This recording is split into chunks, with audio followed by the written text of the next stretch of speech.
우리는 빌립보서 4장 19절의 말씀을 통해서 우리 삶의 모든 영역 속에서 채우시는 하나님의 놀라운 약속을 발견하고 받고자 합니다. 나의 하나님이 그리스도 예수 안에서 영광 가운데 그 풍성한 대로 너희 모든 것을 채우시리라. 짧지만 강력한 말씀입니다. 그리고 우리에게 기쁜 위로와 소망을 주는 말씀입니다. 이 말씀을 통해서 우리는 채우심을 경험할 수 있기 때문에 그렇습니다. 여러분은 삶을 살아가면서 어떤 부분에 채우심을 받기를 원합니까? 어떤 사람들은 물질에 대한 채우심을 원하는 사람들이 있을 것이고, 어떤 사람들은 건강에 채우심을 받아 건강하기를 원하는 사람들이 있을 것입니다. 사랑과의 관계 속에서 사랑을 요구하는 사람도 있고, 또한 세상을 살아가면서 성공을 원하는 사람도 있을 것입니다.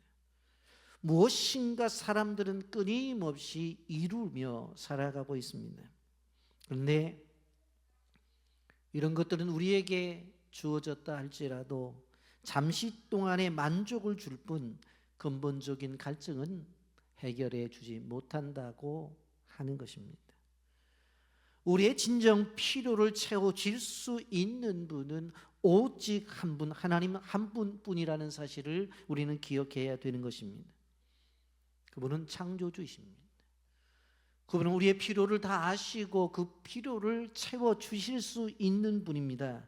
그래서 오늘 우리는 빌립보서 4장 19절의 말씀을 통해서 하나님이 어떻게 우리의 필요를 채워주시는지에 대해서 말씀을 들으면서 소망 가운데 채우심을 받는 그러한 은혜를 받기 위해서 오늘 이 자리에 함께 우리는 예배를 드리고 있습니다. 첫째, 우리는 이 본문의 흐름을 한번 볼 필요성이 있습니다. 여러분, 우리가 함께 본 빌립보서 4장 19절의 말씀은 사도 바울이 빌립보 성도들에게 보낸 편지 가운데에 담겨져 있는 한 기절의 말씀입니다. 그런데 이 말씀을 들으면서 우리가 생각해야 될 것은 무엇인가 하면, 이 말씀은 과거의 단순한 이야기가 아니라고 하는 것입니다. 이 말씀은 오늘날 우리에게 동일하게 적용되어져야 될 말씀이라고 하는 것입니다. 그리스도 안에서 우리가 살아가게 되어질 때 하나님이 풍성하게 채워주신다는 약속을 믿고 풍성히 채물 받고 살아가야 되는 그런 현실 속에서 이 말씀이 바로 나의 말씀이라고 하는 것입니다. 여러분, 하나님은 언제나 우리와 함께 하시며 우리에게 필요한 모든 것을 늘 채워주시는 분이십니다. 여러분, 오늘 우리는 이 빌립보서 4장 19절의 말씀을 묵상하면서 하나님이 채워주시는 채우심의 놀라운 은혜를 경험하는 여정이 시작이 되어질 것입니다. 여러분, 유럽 최초의 교회가 어느 교회인가 하면 바로 사도 바울이 개척한 빌립보 교회입니다. 이 내용은 사도행전 16장에 잘 나타나 있습니다. 사도 바울이 아시아로 복음을 전하러 가려고 생각을 하고 준비하고 있는 과정 속에서 하나님께서 그에게 마게도냐의 환상을 보여주십니다. AD 52년경 바울은 2차 전도 여행 중에 이제 아시아 전도를 계획하고 있었지만 바로 마게도냐인에게 복음을 전하라는 환상을 보게 되어져요. 마게도냐의 환상이죠. 그래서 이제 유럽으로 가게 되어지는데 첫 성이 빌립보였습니다. 빌립보에 도착하자마자 안식일에 기도할 장소를 찾아 이리저리 다니고 있는데 여인들이 모여서 기도하는 기도 공동체를 본 거예요. 그래서 그곳에서 만나 사도 바울이 복음을 전하게 되어지는데, 전할 때 루디아가 복음을 듣고 예수 그리스도를 영접하게 되어집니다. 그리고는 그 가족들도 복음을 전하여 예수 그리스도를 믿게 되어지는데, 그 가정에서 시작된 교회가 빌립보 교회입니다. 사도 바울은 빌립보 교회를 중심으로 해서 그 안에서 시작된 이제 그 교회에 지도자를 세워서 제자 훈련을 하고 사람들을 막 그 교회를 또 지도자에게 맡기고 어떻게 되어져요? 다른 지역으로 복음을 전하러 갔던 것입니다. 그러다가 핍박 가운데 로마의 감옥에 갇히게 되었습니다. 그 사실을 바로 빌립보 교회 성도들이 듣게 된 것입니다. 빌립보 교회 성도들이 생각했을 거예요. 우리 선생님이 얼마나 힘들까, 우리 바울 사도가 얼마나 힘들까, 그 감옥에서 얼마나 고통과 아픔 속에 있을까, 그런 생각을 한 거예요. 그러면서 그들이 생각한 것이 뭐냐면, 지금 이 사도 바울에게 필요한 것이 무엇일까 생각하다가 감옥에 갇혀 있지만 그래도 돈이 필요하겠다 해서 헌금을 해서 이제 보내줍니다. 근데 사실 이전에도 이런 일이 있었어요. 여러분, 빌립보서 4장 15절 말씀에 보면, 빌립보 사람들아 너희도 알거니와 복음의 시초에 내가 마게도냐를 떠날 때에 주고받는 내 일에 참여한 교회가 너희 외에 아무도 없었느니라, 그렇게 말씀하고 있어요. 사도 바울이 빌립보 교회를 개척하고 이제 지도자를 세워서 떠나면서 이제 믿음 생활을 잘하라고 하면서 떠날 때에 빌립보 교인들이 선생님 어디 다니면서 식사라도 꼭 하시라고, 굶지 말라고, 그래서 헌금해 주었어요. 어디 갈 때 마실 거라도 꼭 마셔야 되지 않냐고 하면서 헌금을 해 줬다고요. 그래서 이미 이 사도 바울과 빌립보 교회 사회 속에서는 무엇이에요? 이런 관계가 이미 유지가 돼 있었어요. 그런데 감옥에 갇혔단 말이에요. 그럼에도 불구하고 어떻게 해요? 감옥에 갇혔어도 물질이 필요하다고 하는 생각을 가지고 헌금을 해서 에바브로디도 편에 헌금을 보내게 되었습니다. 이 헌금을 받은 사도 바울이 뭐라고 고백을 해요? 빌립보서 4장 18절에 이렇게 고백을 합니다. 내게는 모든 것이 있고 또 풍부한지라 에바브로디도 편에 너희가 준 것을 받음으로 내가 풍족하니 이는 받으실 만한 향기로운 제물이요 하나님을 기쁘시게 한 것이라. 이런 생각을 해보세요. 사도 바울이 거리 전도자인데 뭐가 많이 있겠어요? 그런데도 풍성하대요. 그러면서 빌립보 교회가 자기를 위해서 헌금한 그것을 가지고 뭐라고 말을 해요? 내가 풍족하다고 그렇게 말을 해요. 여러분, 사람이 살아가면서 풍족이라고 하는 것이 쉽게 가지는 것이 아니에요. 월세를 살던 사람은 전세를 원하는데 전세로 갔다고 풍족하다고 생각해요? 아니면 뭐라고 말해요? 조그만 집이라도 하나 있었으면 좋겠다고 그런 생각을 하잖아요. 집이 주어지죠? 그러면 평수 타령을 해요. 소형차를 타던 사람들이 이만하면 됐다고 그래요? 아니에요. 중형차를 생각하고 더 나가서 삐까삐까하는 외제차도 생각하고 끊임없이 인간의 욕망은 채울 수가 없어요. 그런데 사도 바울은 뭐라고 말해요? 너희가 준 것을 받음으로 내가 풍족하다고 그렇게 말을 합니다. 그러면서 이는 받으실 만한 향기로운 제물이요 하나님을 기쁘시게 한 것이라고 말하고 있는 것을 볼 수가 있습니다. 그 헌금이 하나님이 받으시는 향기로운 제물이에요. 그런데 우리가 중심적으로 봐야 될 것이 무엇입니까? 오늘 19절 말씀, 요절 말씀이에요. 나의 하나님이 그리스도 예수 안에서 영광 가운데 그 풍성한 대로 너의 모든 쓸 것을 채우시리라. 아멘. 아멘. 여러분, 이 기절이 우리에게 왜 중요한지를 아세요? 사도 바울은 빌립보교의 성도들이 헌금한 것을 받으면서 뭐라고 말했어요? 감사를 뛰어넘어서 감동하고 감격하면서 그들에게 이렇게 고백을 해요. 당신들이 나에게 준 것 정말로 이것으로 인해서 풍족하게 되었다라고 그렇게 말을 해요. 그러면서 그들을 위해서 기도할 때 뭐라고 기도를 합니까? 나의 하나님이 그리스도 예수 안에서 영광 가운데 그 풍성한 대로 너희 모든 쓸 것을 채우시리라. 여기서 우리는 사도 바울과 빌립보의 관계 속에서 오고 가는 이 관계를 좀 보세요. 빌립보 교회가 감옥에 있는 사도 바울에게 헌금을 했죠. 받은 사도 바울은 풍족하대요. 그리고는 받은 사도 바울이 빌립보 교회와 성도들을 위해서 기도할 때 뭐라고 말해요? 하나님의 풍성한 대로 너의 모든 쓸 것을 채워달라고 기도하고 있는 것을 바라볼 수가 있습니다. 여러분, 명절 때도 선물 주고 받잖아요. 연말 되면 선물 주고 받을 거예요. 그런데 우리가 알아야 될 것은 받는 것으로 그치지 말고 받았을 때는 어떻게 인사를 해요? 아이고 집사님 어떻게 이렇게 꼭 필요한 거 주셨습니까? 어떻게 내 마음을 아셨습니까? 풍족하게 받아야 돼. 아멘. 그리고 또 어떻게 해야 돼요? 그분을 위해서 기도를 해야 돼. 어떻게 기도를 해야 돼요? 그분의 모든 쓸 것을 채우는 풍족을 위해서 기도해야 되는. 이것을 우리가 이 본문에서 생각을 해봐야 되는 거예요. 그러니까 결국 우리는 우리가 선물을 받을 때 무슨 생각을 하냐면 하나의 기도의 제목이 생겼구나. 그 기도의 제목이 뭐예요? 선물을 주는 그분의 풍요로운 삶을 위해서 기도해야 될 사명이 있다고 하는 것입니다.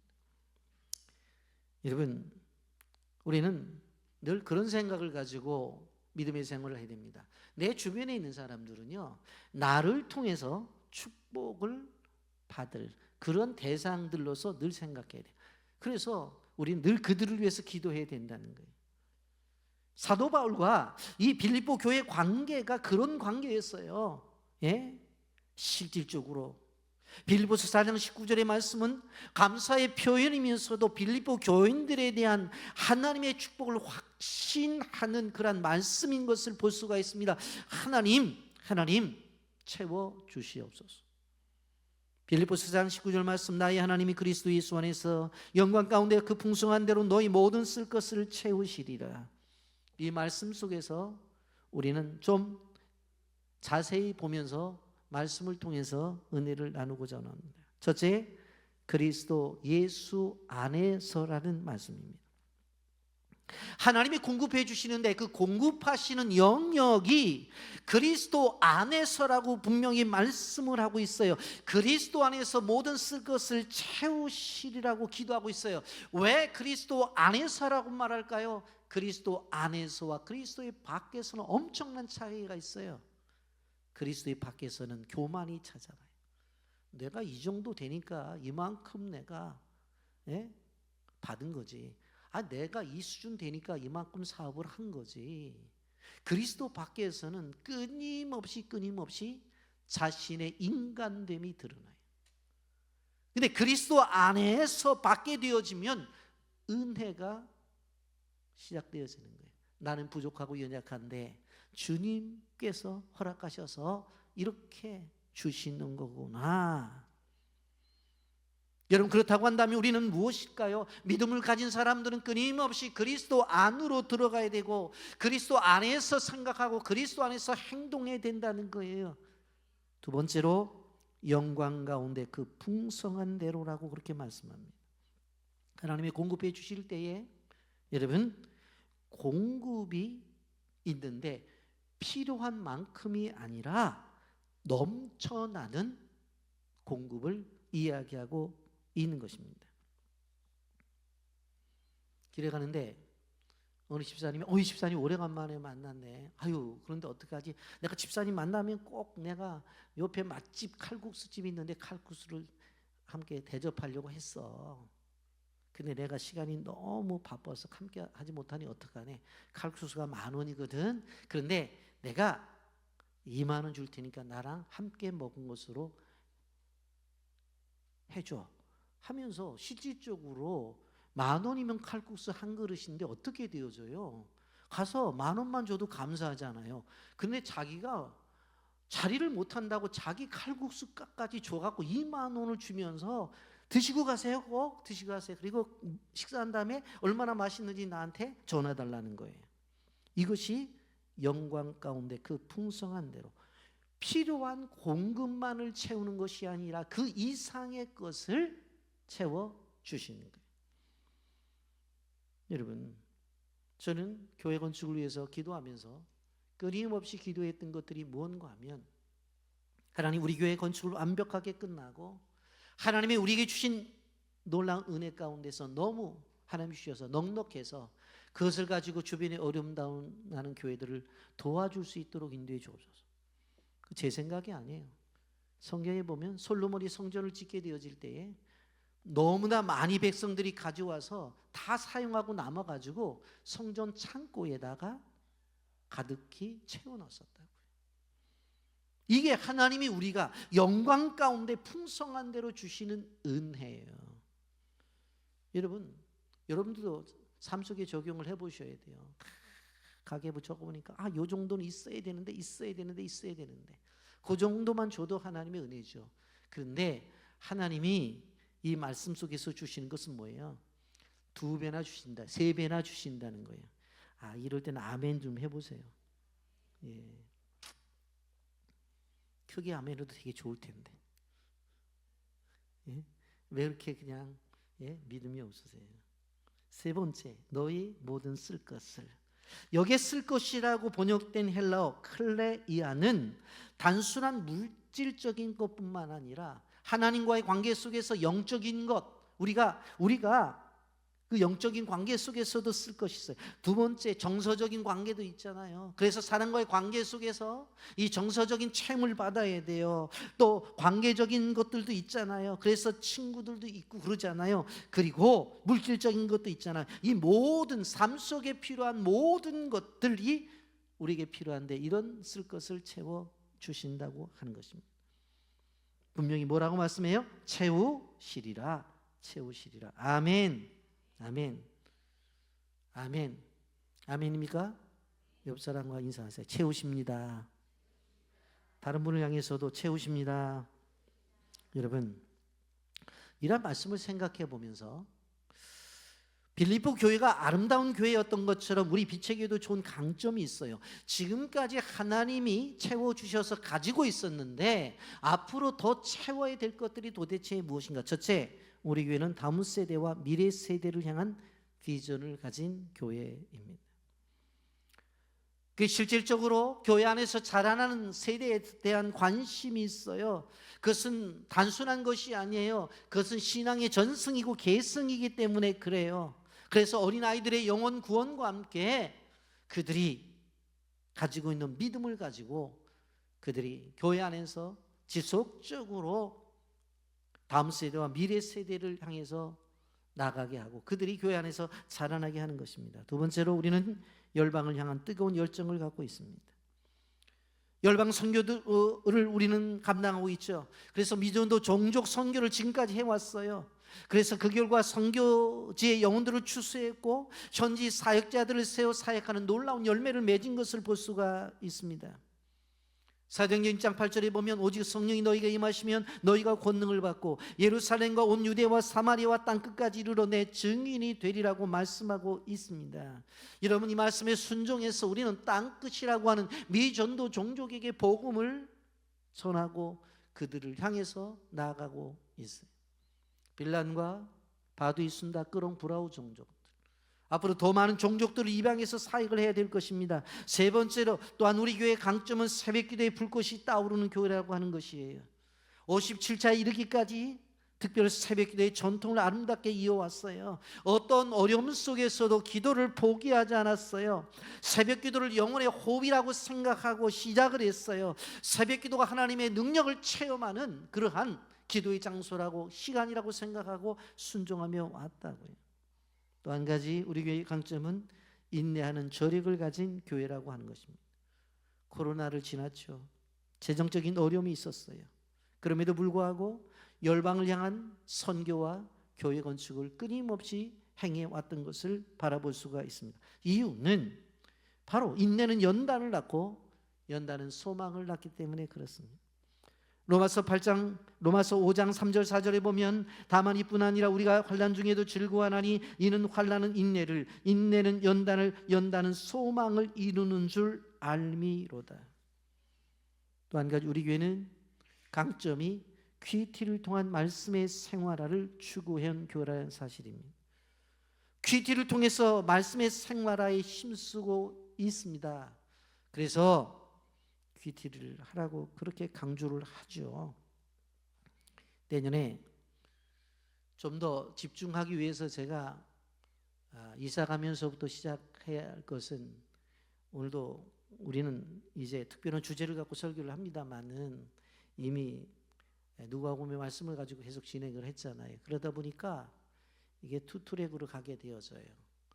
그래서 새벽 기도 말씀은 새벽에 하고, 그리고 주일날 설교하고 주일날 설교 말씀 가지고 목장 예배지 만들고 그래서 하잖아요. 근데 이걸 통일시키려고 그래요.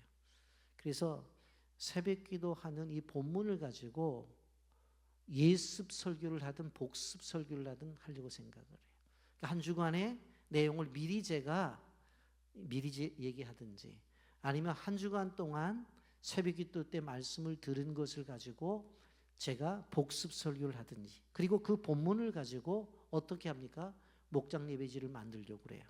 그러면 동일한 본문을 가지고 3번 움직이는 거잖아요. 새벽 기도 때 설교를 듣고, 그 다음에 주일 낮에 설교를 듣고, 목장 예배 때. 그래서 이렇게 집중적으로 하려고 생각을 해요. 그래서 이제 큐티 교재 보니까 11월달 팔고 있는데, 앞으로는 제가 봐서 누가 사가는지 안 사가는지를 다 체크하려고 그래요. 아, 그렇구나. 얼마나 어려우면 큐티 교재를 못 살까. 그래서 제가 사가지고 하나씩 집으로 다 보내드리려고 그래요. 그래서도 해야 되잖아요. 저는 그래서도 해야 된다고 생각하고, 그렇게 해서라도 같이 살아야 된다고 생각해요. 안 그런가요? 그렇잖아요. 그래서 실질적으로 하나님의 말씀을 붙잡고 그 말씀을 묵상하며 나가는 것이야말로 우리가 사는 거예요. 시편 1편 1절부터 3절까지 보면, 복 있는 사람은 악인의 길을 따르지 아니하며 죄인의 길에 서지 아니하며 오만한 자들의 자리에 앉지 아니하고 오직 여호와 율법을 즐거워하여 그의 율법을 주야로 묵상하는 자로다. 그는 시냇가에 심은 나무가 철을 따라 열매를 맺으며 그 잎사귀가 마르지 아니한 같으니 그가 하는 모든 일이 다 형통하리로다. 말씀의 묵상을 통해서 형통의 삶을 사시기를 예수님의 이름으로 축복합니다. 그렇다고 한다면 이제 우리가 이사를 준비하면서 변화의 시기에 무엇을 준비해야 될 것인가? 여러분, 우리는 변화의 시기가 도래했어요. 지금 변화의 시기를 앞두고 있어요. 큰 변화가 우리 앞에 있다고요. 그런데 이 변화는 무엇입니까? 새로운 기회인 동시에 새로운 도전이 우리에게 주어진다는 것을 우리는 기억해야 돼요. 스펜서 존슨이라고 하는 사람이 쓴 책 가운데서 누가 내 치질을 옮겼을까라고 하는 책이 있습니다. 여기에 보면 변화에 적응하는 쥐와 부적응하는 쥐가 나오는 걸 보게 되어져요. 미로 속에 햄과 허는 매일 같은 장소에서 치즈를 찾아 먹으며 행복하게 지내죠. 근데 치즈가 점점 사라지는 거예요. 여기 있었는데, 많이 있었는데 하면서 그냥 가만히 있다가 쫄쫄 굶어요. 그런데 스니프와 스커리는 어떤 생각을 해요? 이 치즈가 줄어들 수도 있고 이 치즈가 또 장소를 옮길 수도 있다 해서 끊임없이 생각해서 새로운 치즈를 찾아 새로운 땅으로 들어가죠. 그래서 치즈를 찾아내잖아요. 여러분, 우리는 이 스토리 속에서 중요한 교훈을 받아요. 이제 우리가 이사가는 그 장소는 예배의 공간이 다르죠. 교통편이 다르죠. 낯선 지역으로 환경이 다르죠. 지금까지 살아왔던 이 만수동과는 전혀 다른 지역으로 우리는 이사를 가게 되어지는 거예요. 그렇기 때문에 한 가지 알아야 될 것은 기존의 방식을 내려놓아야 되어집니다. 새 성전 새로운 환경에 적응하기 위해서는 과거의 방식, 내 생각을 고집해서는 안 된다고 하는 것이에요. 내 뜻대로만 되어져야 된다고 하는 것은 버려야 된다고 하는 것입니다. 여러분, 교육관이 지하 1층인데 엄마를 만나려고 한다면 엄마가 2층에서 예배를 드리는지 3층에서 예배를 드리는지 알아도 한참 올라가야 돼요. 또 어린아이를 데리고 있다고 한다면 5층인가 거기 유아실까지 올라가야 돼요. 얼마나 이동거리가 멀어요. 여러분, 그렇기 때문에 우리는 우리 자신들을 생각하면서 나 중심이 아니라 하나님 중심이고 교회 중심이고 다른 사람 중심으로 생각하며 나가야 돼요. 고린도전서 9장 22절 23절 약한 자들에게 내가 약한 자와 같이 된 것은 약한 자들을 얻고자 함이요 내가 여러 사람에게 여러 모습이 된 것은 아무쪼록 몇 사람이라도 구원하고자 함이니 내가 복음을 위하여 모든 것을 행함은 복음에 참여하고자 함이라. 사도 바울이 자기의 방식이 있었어요. 자기의 경험이 있었어요. 그런데 그 모든 것을 다 내려놓잖아요.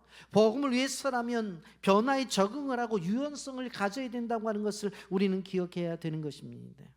나이가 들면 새로운 변화에 적응하기가 어렵다고 이야기를 하죠. 하지만 우리는 이것을 뛰어넘어야 된다고 하는 것입니다.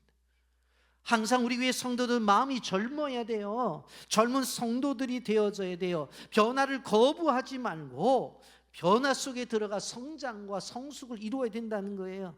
이사야 40장 31절에 오직 여호와를 앙망하는 자는 새 힘을 얻으리니 독수리가 날개치며 올라감 같을 것이요 다른 박질하여도 곤비하지 아니하겠고 걸어가도 피곤치 아니하리로다라고 말씀하고 있어요. 돌아가신 삼성의 이건희 회장은 아내와 자식 빼고는 다 바꾸라고 그랬죠. 여러분, 그래서 이 말이 변화 혁신을 통해서 끊임없이 성장해야 된다고 하는 그의 경영 철학을 보여줘서 지금 세계적인 기업, 그 세계적인 기업으로 삼성이 끊임없이 변화를 하고 있는 것을 우리는 볼 수가 있습니다. 변화는 성장의 기회라는 사실을 아셔야 됩니다. 과거에 성공했다 할지라도 과거에 성공해서 안주하면 안 돼요. 끊임없이 새로운 것에 도전하고 나가야 되는 것이에요.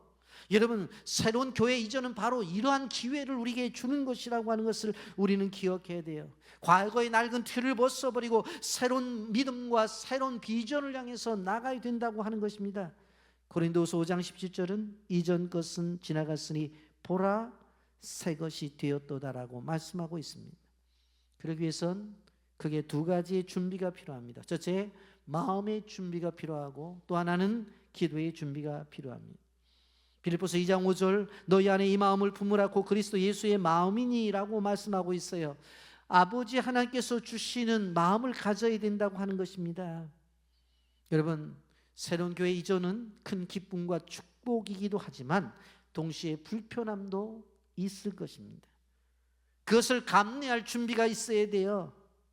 이전하게 될 논현동은 만수동에서 차량으로 한 15분 거리에 위치해 있어요. 오랫동안 이곳에서 생활을 하던 사람들은 낯선 환경이에요. 지금 이곳에 나가보면 앞뒤로 다 마켓이 있고 다 보면 약국도 있고 다 있잖아요.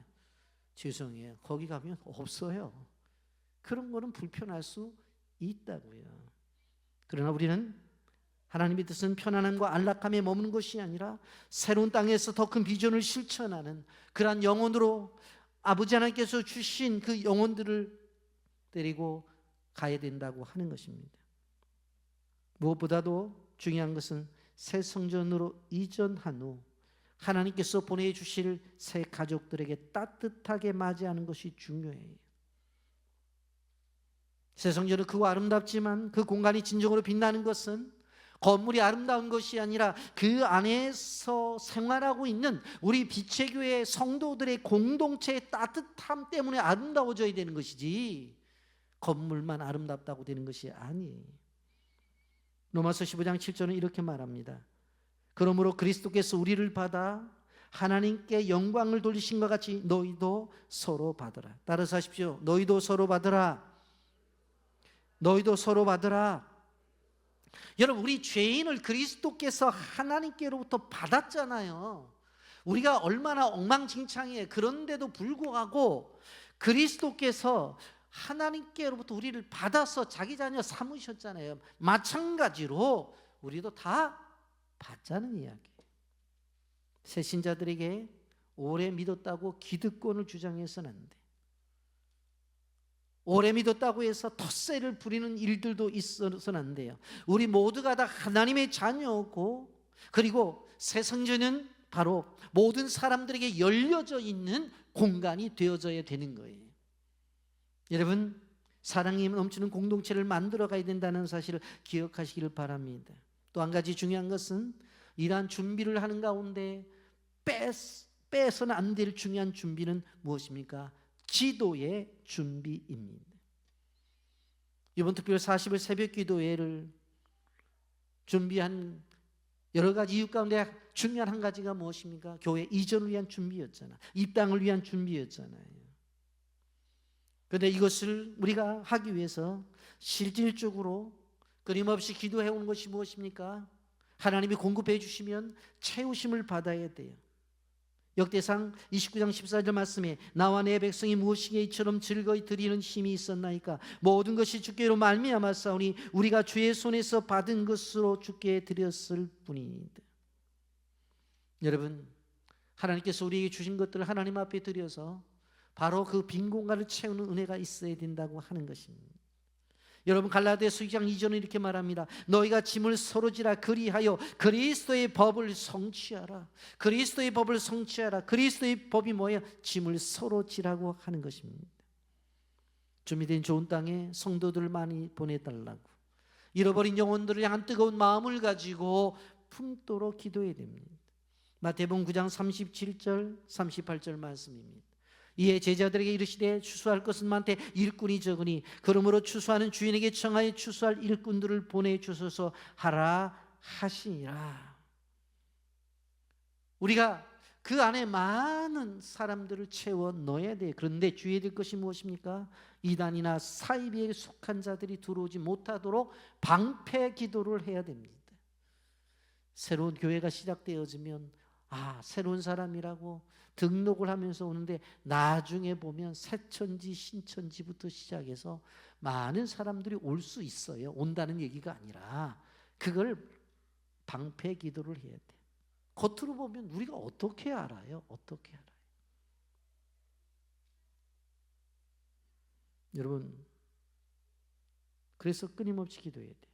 베드로전서 5장 8절에 근신하라 깨어라 너희 대적마귀가 우는 사자같이 두루다니며 삼킬 자를 찾나니 그렇게 말씀하고 있습니다.